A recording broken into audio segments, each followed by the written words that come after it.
Question number 9। 10 metre लंबी एक सीढ़ी एक दीवार पर टिकाने पर भूमि से 8 मीटर ऊंचाई पर स्थित एक खिड़की तक पहुंचती है। दीवार के आधार से सीढ़ी के निचले सिरे की दूरी ज्ञात कीजिए। तो चलिए एक फिगर बना लीजिए। सबसे पहले जो दिया है, देखिए एक कोई खिड़की होगी जो कि 8 मीटर ऊंची होगी और ये हो गई हमारी एक सीढ़ी। दीवार होगी भूमि पर 90 डिग्री का एंगल बनाएगी, ठीक है ना। नाम दे दीजिए इसका ABC। पॉइंट ए हमारा हो गया क्या, खिड़की हो गई। यहाँ पे ये हो गया 8 मीटर और 10 मीटर की सीढ़ी हो गई है, ठीक है। चलिए इसमें हमको क्या फाइंड करना था, दीवार के आधार से सीढ़ी के निचले सिरे की दूरी। ये दीवार का आधार हो गया और सीढ़ी का दूसरा सिरा हो गया ये वाला हो गया, क्योंकि जब सीढ़ी रखी होगी तिरछी रखी जाएगी तो वो पॉइंट ए पे आके रुक जाएगी, ऊपर वाला सिरा, और नीचे वाला सिरा पॉइंट सी पर। तो हमको BC फाइंड करनी है, ठीक है ना। हमको BC की वैल्यू निकालनी है। और दिया क्या था, AB equal to AB equal to 8 metre और AC इक्वल टू 10 मीटर, ये हमको गिवन है। अब देखिए जब सीढ़ी टिकी हुई है दीवार से तो क्या हो जाएगा, एंगल B इक्वल टू 90, अतः त्रिभुज ABC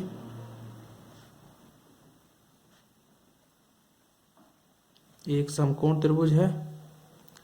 जब समकोण त्रिभुज है तो इसमें हम पाइथागोरस प्रमेय का प्रयोग कर सकते हैं। तो क्या जाएगा, त्रिभुज ABC में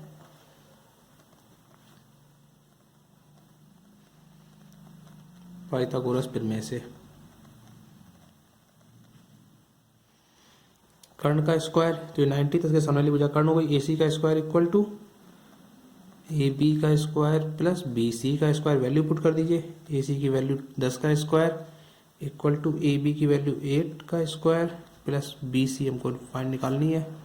ये हो गया 10 का स्क्वायर कितना, 100 इक्वल टू 64, 8 का स्क्वायर 64 प्लस BC का स्क्वायर, इसको इधर भेज देते हैं तो 100 माइनस 64, 64 इक्वल टू हो गया BC का स्क्वायर, 36 इक्वल टू BC का स्क्वायर। यहाँ से BC equal to under root 36 और इक्वल टू कितना आ गया, इसकी वैल्यू 6, ठीक है। तो BC की वैल्यू 6 आ गई और ये हमको पूछा गया था, ठीक है ना।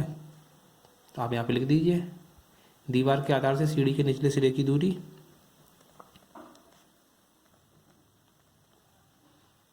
दीवार के आधार से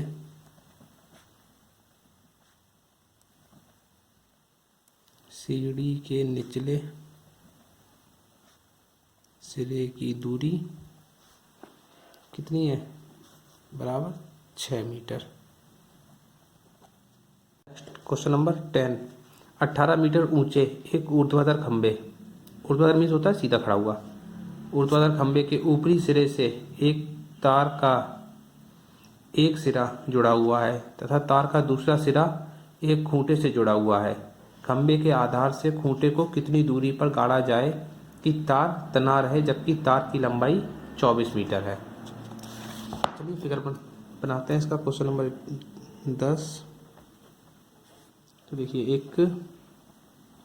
ये कोई एक खंबा हो गया, ठीक है ना, और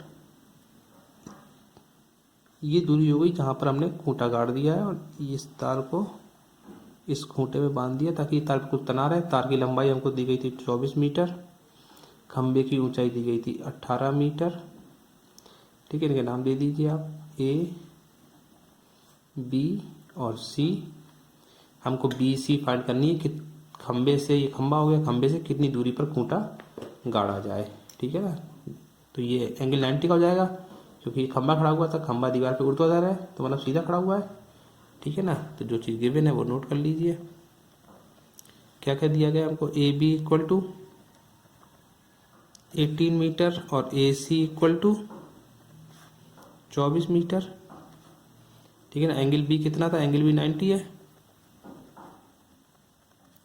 तो क्या हो जाएगा, अतः त्रिभुज ABC में पाइथागोरस प्रमेय से।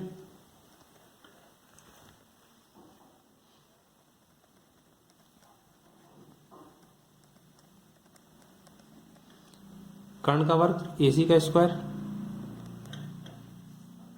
इक्वल टू AB का स्क्वायर प्लस BC का स्क्वायर। तो AC थी हमारे पास 24, 24 का स्क्वायर इक्वल टू AB 18 का स्क्वायर प्लस BC का स्क्वायर। 24 का स्क्वायर हो जाएगा 576, 576। 18 का हो जाएगा 324 प्लस BC का स्क्वायर। इसको इधर भेज देते हैं तो ये क्या हो जाएगा 576 माइनस 324 इक्वल टू BC का स्क्वायर। माइनस कर दिए, 6 में से 4 गए 2, 7 में से 2 जाएंगे 5, 3 में से 5 में से 3 गया 2, 252 इक्वल टू BC स्क्वायर। जब BC निकालेंगे तो कितना हो जाएगा अंडर रूट 252। अब देखिए इसको क्या करना है हमको, इसके फैक्टर कर लेते हैं और पेयर बना के आप इसको जो भी कॉमन आएगा उसको बाहर निकाल लेते हैं। तो ये तो आपको पता ही होगा, देखिए 252 2 से डिवाइड हो जाएगी, 2 फिर 2 दूनी 4 बचाएगी, 2 के 12 फिर 2 से हो जाएगी, 2 3 6 फिर 3 से हो जाएगी, 3 दूनी 6 3 एकम 3 फिर 3 से 21। तो देखिए हम इसको कैसे ले सकते हैं BC को। एक की तरीका ये था, ये 7 से कटेगा तो ये हो जाएगा 1। यहाँ से देखिए क्या होता है 2 इंटू 2 इंटू 3 इंटू 3 इंटू 7। तो ये और ये पेयर बनना है, इसको हम बाहर निकाल सकते हैं या फिर आप इसको इसी में समझ लीजिए। यहाँ पे मैं लिख देता हूँ पूरा डिटेल में 2 इंटू 2 इंटू 3 इंटू 3 इंटू 7 और जो जो पेयर बनते हैं उसमें से एक बाहर आ जाता है। तो BC इक्वल टू 2 और एक 3 बाहर आ गया, 2 इंटू 3 रूट 7। फिर क्या हो गया यहाँ से BC equal to 6 root 7 metre. Okay.